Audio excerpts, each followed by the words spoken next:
दोस्तों नमस्कार, मैं उपेन यादव। दोस्तों मैं आज जयपुर, अचानक मुझे बुलाया गया, मैं जयपुर आया और जयपुर आने से पहले मैंने पोस्ट डाली थी कि 8 बजे मैं दोस्तों जो तमाम भर्तियों, जो लंबित भर्तियों के आपने मुझे ज्ञापन सौंपे थे वो भी मैंने सीएमओ में सौंप दिए। और इसके अलावा जो कमरा किराया माफ वाला मामला हो, कोचिंग वाला मामला हो, जो तमाम भर्तियाँ है जिसके लिए मैं इस वीडियो में चर्चा करूँगा, क्योंकि अगले वीक में आने का प्रोग्राम था। साथ में ही मंत्री राजेंद्र यादव जी जो पूरा सहयोग कर रहे हैं, माननीय मुख्यमंत्री जी से मिलने के लिए उन्होंने कहा था, लेकिन उन्होंने कहा कि अब 4-5 दिन माननीय मुख्यमंत्री जी से मुलाकात नहीं हो पाएगी। और वो और भी मंत्री हैं, लेकिन माननीय मंत्री राजेंद्र यादव जी कोशिश कर रहे हैं सीएम साहब से मिलवाने के लिए, तो जल्द ही सीएम साहब से मुलाकात होगी। आपको पता है कोरोना तो लगातार सीएम साहब मॉनिटरिंग कर रहे हैं और वित्तीय स्थिति, कई स्थितियों को लेकर वो मॉनिटरिंग कर रहे हैं। कोरोना महामारी आपने देखा होगा प्रदेश में लगातार पसर रही है, लगातार ज़्यादा संक्रमित मरीज आ रहे हैं कोरोना से, तो कहीं ना कहीं माननीय मुख्यमंत्री जी भी चिंतित है, लगातार वो मॉनिटरिंग कर रहे हैं। और इस वीडियो में तमाम कई भर्तियों को लेकर चर्चा करूंगा, लेकिन एक चीज़ के लिए मैं माननीय मुख्यमंत्री जी को धन्यवाद देना चाहूँगा कि कल मैं न्यूज़पेपर पढ़ रहा था तो एक चीज़ मैंने देखी, उन्होंने स्पेशल कहा कि कोई भी मजदूर सड़क पे जाता दिखाई दे तो वो उनके अधिकारियों की जिम्मेदारी होगी। एसडीएम साहब के लिए कहा। तो दोस्तों मुझे भी अच्छा लगा कि कई बार हम वीडियो देखते हैं, मैंने भी एक वीडियो शेयर किया था और एक छोटी सी बच्ची को रोते हुए देखा था, मुझे भी रोना आ गया था।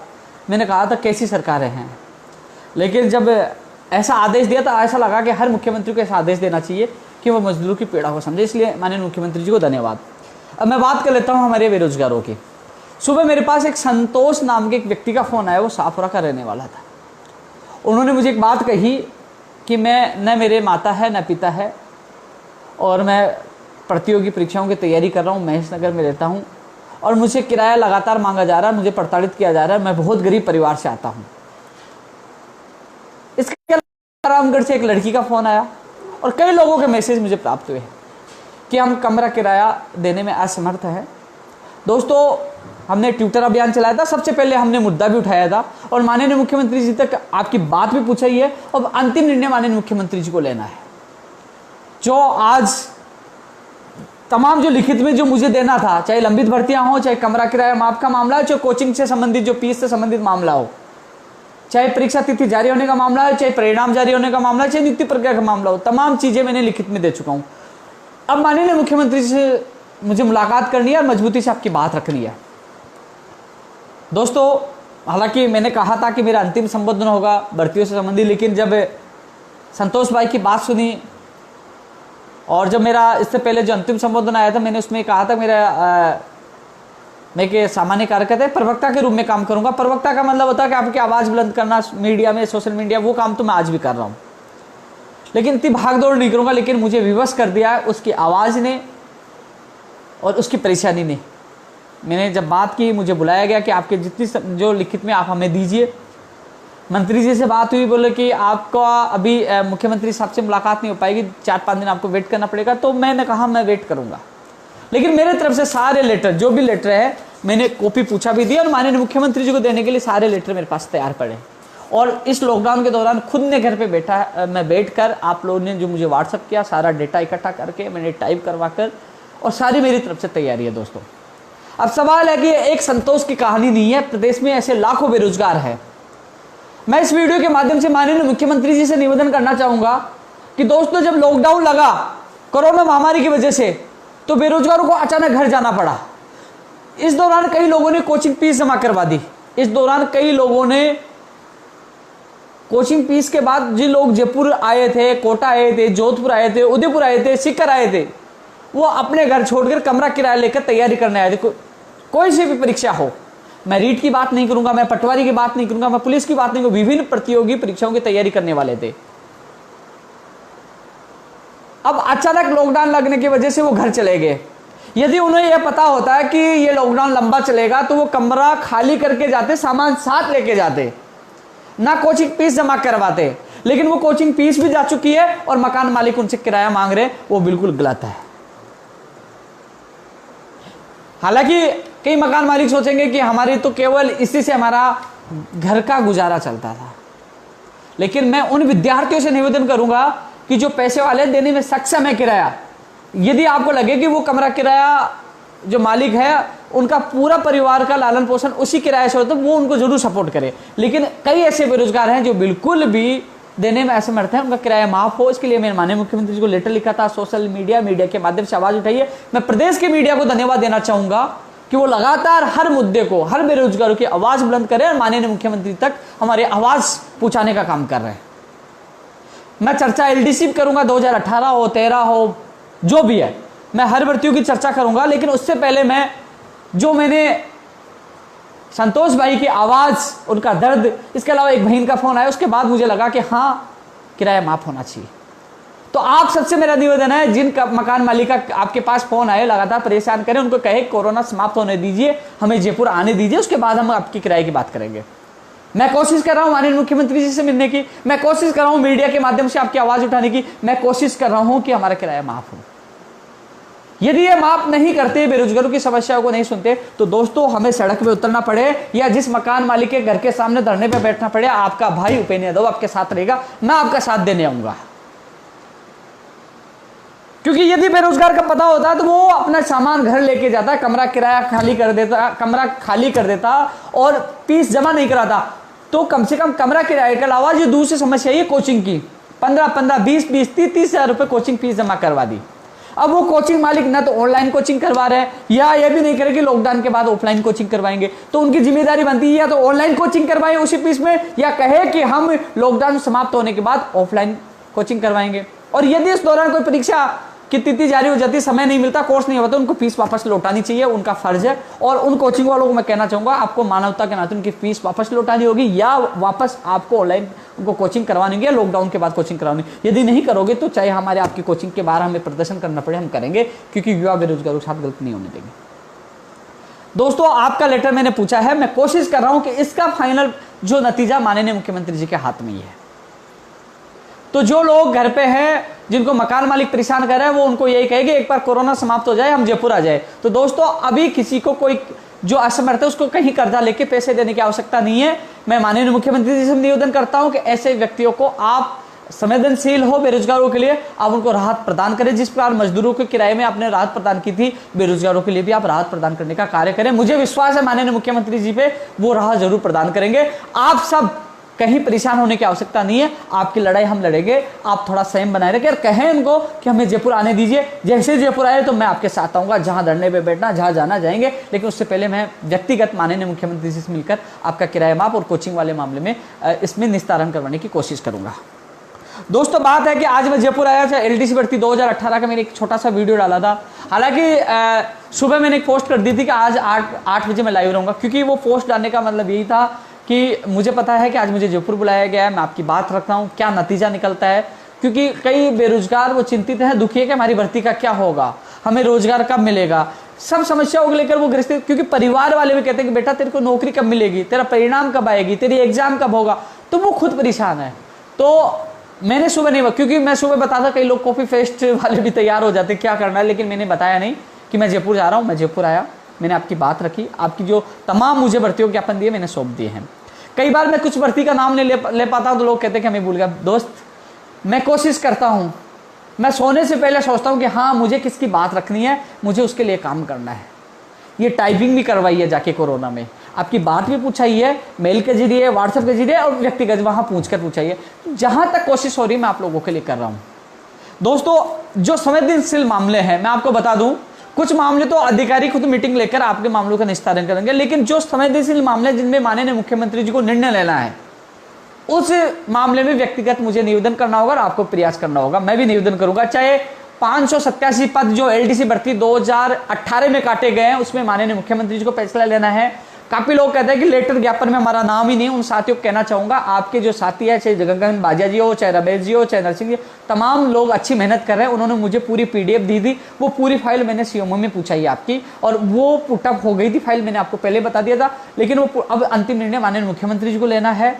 कई बड़े नेताओं से मैंने बात की जो अलग अलग समाजों के नेतृत्व करते हैं। तो दोस्तों, जब भी मेरी माननीय मुख्यमंत्री से मुलाकात होगी, मैं कोशिश कर रहा हूँ, मुझे जब भी मुलाकात होगी तो मैं कोशिश करूंगा आपका एक अभ्यर्थी मेरे साथ रहे, आपकी मजबूती से मैं बात रखूं। मुझे 587 लोगों की पीड़ा याद है।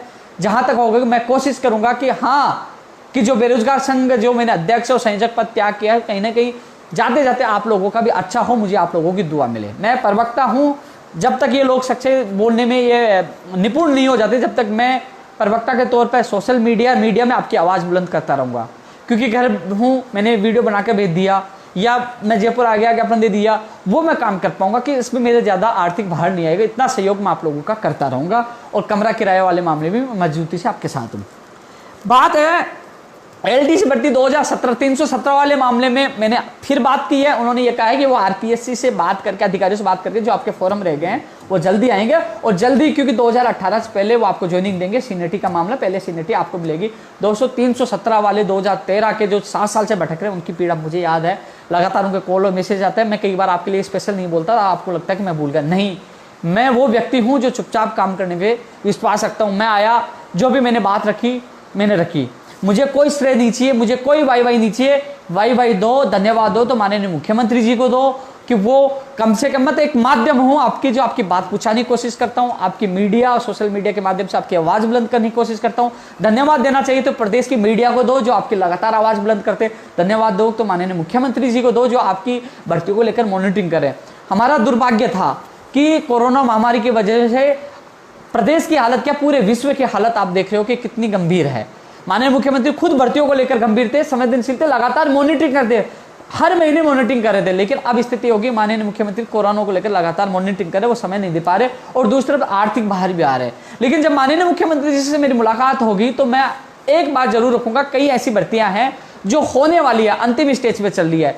चाहे सेकेंड ग्रेड भर्ती 2018 हो, चाहे एलडीसी भर्ती 2013 हो, 2018 हो, चाहे जो तमाम और भी भर्तियां हैं, चाहे आरएस भर्ती 2018 हो, जो मैं देखो फिर कहोगे कि हमारी भर्ती का नाम नहीं लिया। इसमें जो ज्ञापन तैयार किया था उसमें हर भर्ती का लिखा है कि, इसमें लिखा है कि मैंने लिखा है भर्ती का नाम, पद और वर्तमान स्थिति। वर्तमान स्थिति कौन सी भर्ती कोर्ट में है, किसकी क्या स्थिति है, परिणाम नहीं आया, एग्जाम नहीं हुआ, ज्वाइनिंग बाकी है, तो वो जिनकी ज्वाइनिंग बाकी है उनकी ज्वाइनिंग हो जल्द से जल्द। यदि सरकार के पास आर्थिक स्थिति कमजोर है तो ऐसी स्थिति में मैं आप सबसे निवेदन करना चाहूंगा, जो अलग अलग भर्ती के अभ्यर्थी हैं, हालांकि उसको कुछ अपवाद उसको गलत व्यर्थ में लेके जाते हैं, अर्थ में लेके जाते हैं, क्योंकि यदि सरकार को हम कह सकते हैं कि हाँ हम मानते हैं आप हमें 5 महीने बाद ज्वाइनिंग दोगे, आपकी स्थिति अभी सही नहीं है, आप हमें ज्वाइनिंग अभी दे दीजिए, 5 महीने तक सैलरी मत देना, क्योंकि ज्वाइनिंग तो मिले। क्योंकि डर इस बात का है कि अभी कोर्ट बंद है, कोई अभ्यर्थी भर्तियों को कोर्ट में ना उलझा दे, इसलिए कोर्ट में भर्ती नहीं उलझे तो आप हमें 5 महीने की चाहे सैलरी मत देना या 5 महीने की सैलरी बाद में देना, कम से कम ज्वाइनिंग तो दो, जिससे हम लोग संतुष्ट हो जाए और बिना चिंता हम रहें कि हमारी भर्ती कोर्ट में नहीं उलझे। क्योंकि राजस्थान में इतिहास रहा है 2011 के बाद कि जो भी भर्तियां वो कोर्ट में गई उलझती रही हैं। आज भी कई भर्तियां कोर्ट में दम तोड़ दिया, चाहे आरएस भर्ती 2018 हो, चाहे कृषि प्रेक्षक भर्ती हो, चाहे आंगनबाड़ी महिला सुपरवाइजर हो, चाहे अग्निशमन की हो, चाहे प्रयोगशाला सहायक हो, जो तमाम भर्तियां आज भी कोर्ट में अटकी पड़ी हैं, जो लगातार लड़के मैसेज कर रहे हैं, लगातार प्रयास कर रहे हैं, उन अभ्यर्थियों के साथ मैं उनकी पीड़ा लगातार देखता रहता हूं। तो दोस्तों तमाम भर्तियों का जो मैंने उनको सौंपा है, लेकिन जो कई ऐसी भर्तियां हैं जो माननीय मुख्यमंत्री जी को निर्णय नहीं लाए, जैसे नर्सिंग भर्ती 2013 एनम और जीनम, जो 67-19 पे जो पद हैं, जो हमारी बहनें हैं जो लगातार कोशिश कर रहे हैं, संघर्ष कर रहे हैं। मेरा मानना तो ये था कि अभी नर्सिंग दिवस आया था, कोरोना महामारी में उनका सहयोग लेना चाहिए था, उनको बड़ा गिफ्ट देना चाहिए था। 7 साल से वो इंतजार करिए, 67-19 पद और 4514 पद जो जीएनएम के हैं, तो उन लोगों की सहायता मिले। उनको जो कमेटी बनी थी उस कमेटी का आज तक निर्णय नहीं आया, तो कमेटी को निर्णय देकर उनको राहत देनी चाहिए, वो भी लगातार प्रयास कर। जब भी मैं मुख्यमंत्री जी से मिलूंगा तो आपकी बात मजबूती से रखूंगा। दूसरी भर्ती गंभीर जो है एलडीसी भर्ती 2018 10,000, एलडीसी भर्ती 2013 पंचायती राज 10,029 पदों पर, जिसका 4 मार्च को जो कैलेंडर जारी हुआ था 2018 को, तो उसकी भी 2019 को सॉरी, तो उसकी भी ज्वाइनिंग प्रक्रिया स्टार्ट हो। इसके अलावा जो 587 का मामला गंभीर है, इसके अलावा जो मामले जो माननीय मुख्यमंत्री जी को निर्णय लेना है, चाहे कमरा किराया कोचिंग वाला मामला हो, तो उन पे मुख्यमंत्री जी से निवेदन करना पड़ेगा। जो तमाम भर्तियां जो आरपीएस अधीनस्थ बोर्ड की है, जैसे कृषि प्रेक्षक है, प्रयोगशाला सहायक है, महिला सुपरवाइजर, आरएस भर्ती कोर्ट में है, वो सारी चीजें मैंने नोट करवा दी। उससे पहले भी माननीय जो मुख्यमंत्री जी के विशेष सचिव आरती मैडम जी और ललित कुमार जी खुद एडवोकेट जनरल से मिलकर आए थे कि इन भर्तियों का निस्तारण करा, लेकिन कोरोना महामारी के कारण कोर्ट बंद हो गया, सुनवाई नहीं हो पा रही थी, इस कारण से देरी हुई। अभी भी निवेदन किया है कि इन मामलों में अर्जेंट एप्लीकेशन लगाकर इनका निस्तारण करवाया जाए, क्योंकि बेरोजगार परेशान है। कहीं टिड्डी प्रकोप है, कहीं आरएस वाले जो हमारे प्रदेश के स्तंभ माने जाते हैं, जो अधिकारी है, जो आरएस है, भविष्य है, उनको भी जल्द से जल्द ज्वाइनिंग दी जाए, उनकी प्रक्रिया पूरी की जाए। तो उस संबंध में तमाम मैंने भर्तियों के बारे में, जो कोर्ट से संबंधित भर्तियों की मैंने उनको दी है कि कम से कम इसमें आप लोग एप्लीकेशन लगाकर जल्द से जल्द सुनवाई करवाए। जैसे माननीय लालचंद कटारिया जी, कृषि मंत्री जी को धन्यवाद देना चाहूँगा। हमने निवेदन किया उनसे, निवेदन किया साहब टिड्डी प्रकोप भी है कृषि प्रेक्षक में मामला, तो उन्होंने अतिरिक्त महाधिवक्ता राजेश महर्षि जी को लगाकर और उन्होंने सुनवाई करवाई। और जब भी सुनवाई होगी तो जो प्रश्नों के विवाद से स्टे है वो हट जाएगा कृषि प्रेक्षक। लेकिन एसटीएफ वाला मामला है, उस संबंध में भी उन्होंने कहा कि मेरे पास मामला है, तो मैं मजबूती से पैरवी करके आपका स्टे हटवाएंगे। तो मैं कोशिश कर रहा हूँ कि जल्द से जल्द एप्लीकेशन लगवाकर इन भर्तियों का स्टे हटे, चाहे आरएस भर्ती हो, जो तमाम कोर्ट में उनका निर्णय हो, जिससे राहत मिले। अब दोस्तों पंचायत राज एलडीसी भर्ती का भी वही स्थिति है कि 10,029 परिवार इंतजार कर रहे हैं, उनको भी राहत मिले। तो इसमें माननीय मुख्यमंत्री जी को निर्णय लेना है। जब भी मेरी मुलाकात होगी मैं मजबूती से आपकी बात रखूंगा। आप भी प्रयास कर रहे हो, ट्विटर के माध्यम से, सोशल मीडिया के माध्यम से आप लगातार प्रयास करें, मैं देखता रहता हूँ, आपका प्रयास सराहनीय है। और सभी एकजुट होकर मजबूती से प्रयास करें, एक दिन आपका प्रयास जरूर सफलता पाएगा। इसके अलावा दोस्तों एक चीज मैं बीच में और कहना चाहूंगा भर्तियों के अलावा, दोस्तों मैंने देखा ग्रुपों में कि हमारी नौकरी लग जाएगी तो पेन यादव को 1 महीने की सैलरी देंगे, 2 महीने की सैलरी देंगे, कोई कहता है कि हम ट्यूटर ट्रेंड करवाएंगे, कोई कहता है ये कर दे। मैं आप सबसे हाथ जोड़ के निवेदन करना चाहता हूं कि आप लोग 1-1 महीने की सैलरी के लिए बोलते हो। मैं 2012 से सुन रहा हूं। मैंने पहले बताया आर्थिक जो बेरोजगार संगठन की आपको पता है, महासंघ की, मुझे पता है क्या स्थिति है। किसी भी बेरोजगार से आज तक 1 रुपये नहीं लिया है, न लेंगे। लेकिन कृपया हाथ जोड़ के निवेदन है कि आप डालते, लोग उसका माहौल बनाते कि देखो उपेन्द्र यादव के पास तो कितने पैसे आते होंगे। मैं आज तक आप लोगों से 1 रुपये नहीं लिया। आपसे निवेदन है ये चीज नहीं डाले, मुझे 1 रुपये नहीं चाहिए किसी बेरोजगार से। आप यदि कुछ अच्छा करना चाहते तो नौकरी लगने के बाद एक बेरोजगार, एक किसी गरीब या अनाथ बच्चे को उसकी पढ़ाई का खर्चा उठाए और एक परिवार का भला करे, वो मेरे लिए सबसे बड़ी पार्टी होगी, मिठाई होगी। वो मेरे लिए होगा कि आप मुझे सैलरी दे दें। मुझे ये चाहिए किसी का आप भला करो, मुझे बहुत ज्यादा आत्मसंतुष्टि मिलेगी। मुझे पैसे नहीं चाहिए। मुझे कई लोग कहते हैं ट्रेंड का, मैंने कभी किसी को नहीं कहा मुझे ट्रेंड का, मुझे फेमस नहीं होना है। मेरे तो जिन लोगों, लाखों बेरोजगारों के दिल में जो जगह है, जो नहीं निकाल पाएंगे, मुझे जो मान सम्मान लोगों से मिला है, उनके माता पिताओं से मुझे आशीर्वाद मिला है, मैं बहुत खुश हूँ, उसी में खुश हूँ। मुझे पैसे नहीं चाहिए, मुझे ट्रेंड करने की ट्विटर पे बात मुझे नहीं चाहिए। मैं मेरे इस जगह जिस हालत में मैं खुश हूँ, मुझे इतना मान सम्मान प्यार मिला है, इसीलिए मैं सब कुछ छोड़कर भी लगाता है। हाँ यार, मैं आज एक दिन ये कर लेता हूँ, आज जयपुर जाके आ जाता हूँ, आज हाईकोर्ट में। मैं फिर भी विवश होकर आप लोगों की जो व्यथा सुन के, स्थिति देख के मैं फिर खुद खड़ा होता हूँ, फिर भागने लग जाता हूँ। आज जैसे संतोष की देखी, मुझे वो चेहरा याद आता है, मेरा मन करता है, कई बार तो जोश में भी आ जाता हूँ कि अब होगा पार, लेकिन फिर सोचता हूँ नहीं, सरकार की भी कई मजबूरी होती है, हम मिलकर लड़ना होगा। माननीय मुख्यमंत्री जी अच्छा काम कर रहे हैं। कई लोग कहेंगे मुख्यमंत्री जी की बढ़ाई क्यों कर रहा हूँ? अरे मुख्यमंत्री जी की बढ़ाई नरेंद्र मोदी जी कर रहे हैं कि वो अच्छा कार्य कर रहे हैं, तो अच्छा कार्य करने वालों की बढ़ाई करनी चाहिए, धन्यवाद देना चाहिए, हमारा ये फर्ज है। दोस्तों राजस्थान पुलिस 2018 की वेटिंग का मामला हो, कई लगातार मुझे कह रहे हैं कि उसमें 1600 से ज्यादा पद खाली है। हाँ, राजस्थान पुलिस 2016 की भी सूची जारी होनी चाहिए। रीट शिक्षक भर्ती 2016, 17, 18 की भी सूची जारी होनी चाहिए, लेकिन मामला कोर्ट में है। लेकिन जैसे भी जितना सहयोग होगा मैं आप लोगों को करूंगा। इसके अलावा एसआई भर्ती 2016 की नियुक्ति प्रक्रिया बाकी है, इंटरव्यू बाकी है, तो 2016 भी अंतिम स्टेज पे एसआई भर्ती की बात कर रहा हूं मैं। दोस्तों ये तो वो भर्तियां हैं। सेकेंड ग्रेड भर्ती 2013, मुकेश बेनीवाल लगातार प्रयास कर रहा है। शिक्षा निदेशक महोदय जी ने भी कह दिया, याचिकाकर्ता जो भी हैं एक लिस्ट भेजिए, इनको ज्वाइनिंग दी जाए। तो इस संबंध में मुकेश जी आपका लेटर मेरे पास पहुंच चुका है। मैं कुछ व्यक्तिगत आपकी बात रखूंगा, आपके साथ ही आप पे विश्वास करते हैं। मैं जितना प्रयास होगा, मेरे छोटे भाई हो, आपने हमेशा अच्छा सहयोग किया है, तो मैं आपका जितना सहयोग होगा मैं करूंगा। दोस्तों अब कई लोग कहेंगे कि हमारी भर्ती का तो जिक्र भी नहीं हुआ है। अब मैं आपको जल्दी बताने की कोशिश करूंगा। आरएस भर्ती 2018, वरिष्ठ अध्यापक भर्ती 2018 का मैंने लेटर भी लिखा है, बात भी रखी है कि जिला जो मंडल आवंटन होना है, इसके बाद नियुक्ति प्रक्रिया आदेश होना है, जो 9000 से ज्यादा पद है। संस्कृत शिक्षा विभाग जिसका फाइनल परिणाम आना है, 690 पद है। कृषि प्रेक्षक, महिला सुपरवाइजर, महिला आंगनबाड़ी उपयोगशाला, चारों भर्तियों के बारे में मैंने आपको बता दिया। कोशिश जारी है कि जल्द से जल्द आपका फैसला हो। स्कूल व्याख्याता भर्ती 2015 कि इसमें जो इसका फाइनल, जिसका परिणाम जारी होना है, क्योंकि उस समय मंत्री जी भी कह रहे थे कि एक और नई भर्ती आएगी, तो इसका परिणाम जारी करो जिससे नई भर्ती तो आए, इसके इंतजार लोग करें, लाखों लोग। पीआरओ भर्ती 23 पद। पुस्तकालय अध्यक्ष भर्ती की परीक्षा तिथि, जो परीक्षा तिथि, चाहे पटवारी हो, चाहे पुलिस हो, चाहे फार्मासिस्ट हो, चाहे पुस्तकालय अध्यक्ष, जो तमाम जो भर्ती परीक्षाएं हैं, वन रेंजर हो, वो कोरोना की सामान्य स्थिति होने के बाद, क्योंकि इनके लिए सेंटर चाहिए, सेंटर पे आपकी एग्जाम होगी तो भीड़ होगी, तो सामान्य स्थिति होने के बाद, यानी कि आपकी जब तक मेरे को नहीं लगता जुलाई अगस्त के बाद ही आपकी एग्जाम हो पाएगी, क्योंकि अभी कोरोना की स्थिति आपको पता है। लेकिन आप घर बैठे तैयारी करते रहे। रीट शिक्षक भर्ती में मैंने आपको पहले बताया 2020 वाली लेवल फर्स्ट में कोई चेंज नहीं है।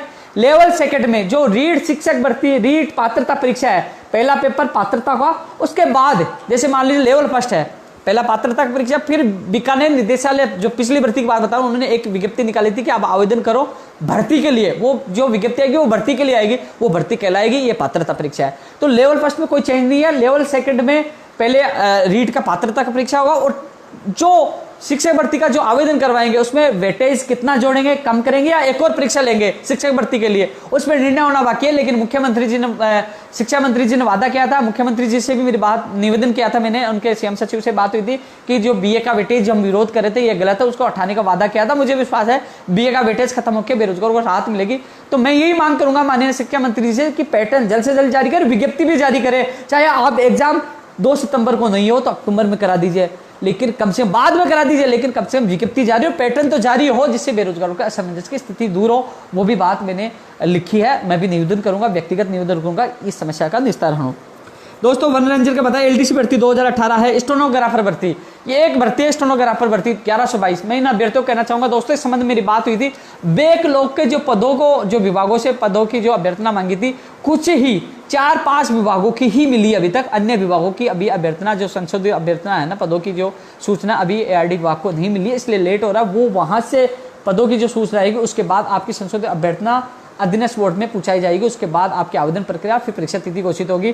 दोस्तों आप बहुत परेशान हो और आप ट्विटर वार भी करो, बहुत अच्छा प्रयास करो, लेकिन दोस्तों मैं एक केवल आपका डाकिया हूँ, एक संदेश वाहक हूँ। मैं तो केवल बेरोजगारों के लिए आपकी आवाज़ पहुँचाता हूँ, मीडिया हो चाहे सोशल मीडिया हो, खुद व्यक्तिगत जाकर केवल आपकी आवाज़ पहुँचाने की कोशिश करता हूँ। काम माननीय मुख्यमंत्री जी करते हैं, कई काम अच्छे भी कर रहे हैं, कई उन तक बात पूछ भी नहीं पाती। तो दोस्तों मैं एक बार फिर आपकी बात रखूंगा कि जल्द से जल्द वो सूचना पूछाई जाए, जिससे आपका इंतजार खत्म हो। एसआई भर्ती 2016 की ज्वाइनिंग बाकी है। एसआई भर्ती 2016 एक और है दूरसंचार विभाग की, जिसकी आवेदन प्रक्रिया हो गई थी। शायद 233 कितने पद हैं, उसकी आज तक एग्जाम नहीं हो, 2016 से उसकी एग्जाम हो। सहायक संख्या के अधिकारी, जिसका परिणाम नियुक्ति प्रक्रिया बाकी है। एनटीटी भर्ती 1310 पदों पर, जिसका फाइनल परिणाम नियुक्ति प्रक्रिया बाकी है। प्रयोगशाला सहायक चिकित्सा विभाग की जो 1534 पदों पर है। यार इन लोगों को कम से कम इनाम मिलनी चाहिए थी, जो ये लोग अभी भी इसमें कोरोना में काम कर रहे हैं, ये योद्धा है। तो माननीय मुख्यमंत्री जी से निवेदन है कि कम से कम इन लोगों को इनाम मिले, जिस प्रकार नर्सिंग भर्ती 2018 के आपने आदेश किए। सहायक कृषि अधिकारी 2015, जिसकी नियुक्ति प्रक्रिया बाकी है। सहायक कृषि अधिकारी भर्ती 2018, जिसका इंटरव्यू नियुक्ति प्रक्रिया बाकी है। वरिष्ठ अध्यापक भर्ती 2013, पुलिस कांस्टेबल भर्ती पटवारी आरपीएससी एलडीसी 2013, ये तमाम जैन भर्ती का सिलेबस जारी हो। आरपीएससी एएन भर्ती का जो मुख्य परीक्षा का परिणाम जारी हो, इसका भी 916 से ज्यादा पद है, इसका मुख्य परिणाम जारी नहीं है। ग्राम सेवक छात्रावास और जो वेटिंग वाला मामला है, राजस्थान पुलिस का मामला है, 16 से ज्यादा पद का लिया। रीट शिक्षक भर्ती पीटीआई का बाकी है, पशुधन का बाकी है, कर सहायक का बाकी है। वरिष्ठ अध्यापक भर्ती 2016 का बाकी है। संस्कृत विभाग का बाकी है 2017 रीट लेवल का। 2016 साइंस में इंग्लिश का बाकी है 2016 रीट का। 2018 का सूचना सहायक का बाकी है, और सूचना सहायक जो चिकित्सा विभाग 2013 का बाकी है। ये मामले तो उनकी बाकी है। तो ये मैंने लिस्ट बना के दी दोस्तों, मैं पूरा प्रयास कर रहा हूँ, क्योंकि वैसे मैंने आप लोगों को बताया था कि अब अध्यक्ष रविंद्र चौधरी जी हैं, जयराम गुजर संयोजक हैं। अब आप लोग उनसे ही निवेदन करें, प्रयास करें, उनको कहें वो आपका साथ है। लेकिन फिर भी मेरी जो आदत है लोगों की सहायता करने की, जहाँ तक समय मिलेगा मैं मीडिया, सोशल मीडिया और व्यक्तिगत जब भी समय मिले आपकी कोशिश करूँगा। मैं आज भी आया हूँ, पहले भी आया था, मुख्यमंत्री जी से मिलने फिर भी आऊँगा, और लगातार मैं अधिकारियों से निवेदन करके कोशिश करता हूँ कि आपका काम हो। दोस्तों इसके अलावा मैंने ये जो तमाम बताया था, विद्यालय सहायक भर्ती भी मामला है। पंचायत सहायकों का जो अभी जो उनका जो 6000 रुपये में क्या होता है, पंचायत सहायकों का वेतन वर्दी भी होनी चाहिए, उनका स्टाइपेंड भी होना चाहिए। विद्यालय सहायक भर्ती जो 33,000 कितने पदों पे, वो सुप्रीम कोर्ट से सरकार उसको निस्तारण करा के पूरी करवाए। परिचालक भर्ती 2011 461 पदों पे। एसएसआर भर्ती 2013 4913 पदों पे। आयुर्वेद नर्सिंग भर्ती 1005 पदों पे 2013। ये तमाम भर्तियों की डिटेल जिस भाई की रहेगी वो मुझे व्यक्तिगत भेजे, मैं लेटर पैड पे टाइप करके आपकी आवाज़ पूछाने की कोशिश करूँगा। दोस्तों यही है कि हम सब मिलकर, यदि पहले हम सबको माननीय मुख्यमंत्री जी को विश्वास दिलाना होगा, कोरोना में हम आपके साथ हैं, आपके दिशा निर्देशों की पालना कर रहे हैं। फिर उनको ये कहना है कि जिस प्रकार देखो, मुझे तो अच्छा लगा जब 3 मार्च को माननीय मुख्यमंत्री जी से मिला, उससे पहले भी अब लगातार मैं मीडिया में चिल्ला चिल्ला के बोलता था भर्तियों का मॉनिटरिंग कीजिए, और मैं खुद मांग करता था कि मंत्री और अधिकारी मॉनिटरिंग करे। लेकिन उससे भी अच्छा आदेश, यानी कि मुख्यमंत्री जी ने कहा कि मैं खुद मॉनिटरिंग करूंगा, समस्त अधिकारी मौजूद रहेंगे, और माननीय मुख्यमंत्री ने मॉनिटरिंग भी किया। सबसे बड़ा उदाहरण एलडीसी भर्ती 2018 की फास्ट प्रक्रिया होना, और भी भर्तियों की फास्ट प्रक्रिया होना। लेकिन अब कोरोना में माननीय मुख्यमंत्री उलझ गए, वो प्रदेश की जनता को बचाना चाहते हैं। लेकिन फिर भी मुख्यमंत्री जी को यही हम निवेदन करेंगे, मुख्यमंत्री जी हमें पता है कि सरकार की, प्रदेश की आर्थिक हालात गंभीर होते जा रहे हैं, खराब होते जा रहे हैं, तो ऐसे में रास्ता ये निकल सकता है कि हाँ, कि जो 5 महीने जिन भर्तियों को आपको ज्वाइनिंग देने आप अभी दे दीजिए, बजट नहीं है तो आप उनकी 5 महीने बाद दे दीजिए, या उनका 5 महीने की सैलरी नहीं दीजिए। देखो, बेरोजगारों को कहना चाहूँगा कि इतना तो आप लोगों को खोना पड़ेगा, सरकार के साथ आना पड़ेगा कि हाँ, आपकी हालत खराब है तो 5 महीने की सैलरी हम नहीं लेंगे, कम से कम नियुक्ति तो दीजिए। जो कोई कोर्ट में अटकाने के सोचते हैं, उनके सपने तो साकार नहीं हो, आपके सपने तो साकार हो। तो दोस्तों, तमाम बातों को लेकर आपके बीच में आया था। आज मैं जयपुर भी आया था, विशेषकर एलडीसी भर्ती 2018 के अभ्यर्थियों को कहना चाहूँगा, मैं आपके साथ पहले भी था, मैं कुछ दिन घर पे बिजी था, आप लोगों के लगातार मैसेज आए, लेकिन ये क्या, मुझे कोई ट्रेंड आप ना करें प्लीज़, मैंने पहले भी नहीं कहा था। और रही बात, किसी भी बेरोजगार से मुझे 1 रुपये नहीं चाहिए, मैंने पहले कभी नहीं मांगा, नहीं चाहिए। आप जो सोशल मीडिया पर डालते हो वो वायरल होता है, लोग गलत मुझे समझते हैं, मैंने किसी से नहीं लिए, न लूँगा। यदि कई लोग ये कहते हैं कि आरोप लगाते, पहले भी कहा था, आप साबित करिए, आपके सामने सोशल मीडिया में ईमानदारी मेरी सबसे बड़ी पहचान है, और इसके लिए मैं ईमानदारी के लिए जीता हूँ और ईमानदारी से मेहनत करता हूँ। और आप लोगों के लिए यही कह सकता हूँ कि जितना प्रयास मुझसे होगा मैं करूँगा। जल्द ही, मान लीजिए मैंने वीडियो में बता दिया था कि आपकी सूची मेल कर दी गई है, थोड़ी देर पहले मेल करना स्टार्ट हो गया था, जो मैंने बताया उससे पहले। और विभाग में कोई चेंज नहीं होगा, विभागाध्यक्ष को सूची मेल की गई है, वही जिला आवंटन, वही नियुक्ति प्रक्रिया आदेश जारी करेंगे। शायद वो आदेश हो सकते हैं जो रोका गया था कि एआरडी विभाग के आदेश बिना आप कोई भी प्रक्रिया शुरू नहीं करें, वो भी आदेश जारी हो जाएंगे कि हाँ, आप प्रक्रिया आगे की शुरू करिए। तो हम सबको प्रयास करके जल्द से जल्द ज्वाइनिंग लेनी है, 11,322 लोगों का भला हो। उसके बाद तमाम भर्तियां, उनके लिए हम लगातार प्रयास करेंगे जिससे सबका भला हो। आप सबने मुझे सुना, आप लोगों ने मुझे हमेशा प्यार दिया है, आप लोगों ने मुझे मान सम्मान दिया। प्रदेश के तमाम बेरोजगारों को बहुत बहुत धन्यवाद। साथ में इतना सा थोड़ा सा और कहना चाहूँगा कि जो लोग खुली जो छोटी सी हरकत कर रहे हैं कि कभी धमकी देते हैं, कभी मारने की धमकी देते हैं, कभी क्या करते हैं, उनसे मेरा निवेदन है कि आपको मारना है तो धमकी मत दो, सीधा मार दो। मरने से मैं डरता नहीं हूँ, जान हथेली पे लेके चलता हूँ, क्योंकि जब मैं अनशन करता हूँ, आईसीयू में चला जाता हूँ, तभी नहीं डरता, क्योंकि जब भगवान मुझे मारेगा तभी मेरी मौत होगी। उससे पहले तुम जैसे सचुंदरों से कुछ नहीं होने वाला। खुला चैलेंज है, तुम में दम है तो मार के दिखा दो। किसी के बाप से डरता नहीं हूँ, सच्चाई ईमानदारी से काम करता हूँ, भगवान का आशीर्वाद है। युवा बेरोजगारों के माता पिताओं की मेरे पास, उनका भी आशीर्वाद है। लेकिन जीत सच्चाई की होगी, हराने वाला आप जैसे लोग कितनी आ जाओ, कुछ नहीं होगा। आपको गोली ठोकना है, गोली ठोके, तलवार घुसना है, तलवार घुसे, कोई नहीं मार पाएगा जब तक भगवान मुझे नहीं मारेगा। मैं किसी के बाप से डरने वाला नहीं हूँ। मैंने मुकदमा दर्ज करवाया, मैंने रिपोर्ट दी है, बयान हो चुके हैं, मैंने निवेदन किया है कि मुकदमा भी दर्ज होके कम से कम पता तो चले कि वो कायर कौन है जो धमकी दे रहा है। और इतना ही दम है तो उड़ा दीजिए, क्योंकि मैं खुश हूँ। मेरी ज़िंदगी में 2 लाख से ज़्यादा बेरोजगारों को नौकरियाँ मिली है, उनके परिवारों का भला हुआ है, आज उन लोगों की दुआ मिलती है, मैं खुश हूँ। मैं इस चीज़ से डरने वाला नहीं हूँ कि मैं मर गया तो मेरा क्या होगा। बस इतना ही है कि हाँ, कि अभी कोरोना के दौरान मैं घर पे रहा, मेरे परिवार को समय दे पाया, क्योंकि मैं 9-10 साल से घर से दूर था। तो मैं अभी 21 मार्च के बाद घर था, तो कम से कम मैं संतुष्ट हूँ कि मेरे माता पिता, फैमिली को मैं टाइम दे पाया। लेकिन फिर भी धमकी देने के बजाय आप लोगों से ये कहना चाहूँगा, जो करना वो करे, क्योंकि मुझे पता है वो धमकी देने वाले कौन है। या तो वो लोग होंगे जो पुस्तकालय अध्यक्ष पेपर लीक प्रकरण में थे, मैं लगातार मांग कर रहा था उनको पकड़ा जाए, उन कोचिंग मदर्स कोचिंग को सील किया जाए। या वो लोग होंगे जो फर्जी तरीके से फर्जी प्रमाण पत्र या फर्जी सर्टिफिकेट थे वो भर्तियों में घुस रहे हैं, वो लोग होंगे। क्योंकि वही लोग दुश्मन बन सके। मेरा व्यक्तिगत किसी से दुश्मनी नहीं है, लेकिन वो चाहते हैं कि मैं रास्ते से हटूँ। वो फर्जीवाड़ा करके वो भर्तियों में सिलेक्शन लें, वो फर्जीवाड़ा करके बेरोजगार को लूटें, वो पेपर लीक करें। लेकिन जब तक मैं जिंदा हूँ, आप लोगों की मंशा कामयाब नहीं होने दूंगा। मैं आवाज उठाऊंगा। इस कोरोना सामान्य स्थिति होती है तो मैं मांग करूंगा मदर्स कोचिंग को सील किया जाए, और ऐसे लोगों की और पोल खुलेगी, उन लोगों के भी नाम आ रहे हैं जिन्होंने फर्जी सर्टिफिकेट से नौकरी ली है, वो उन लोगों की सूची मेरे पास जल्द आने वाली है। किसी व्यक्ति ने मुझे विश्वास लिया है, वो सबूत जुटा रहे हैं और कोशिश करेंगे, उनको बेनकाब करेंगे। आपका पीछा नहीं छोड़ूंगा, धमकी से मैं डरने वाला नहीं हूँ। आप बेनकाब होंगे और आप जेल के पीछे भी होंगे। जय हिंद, जय भारत।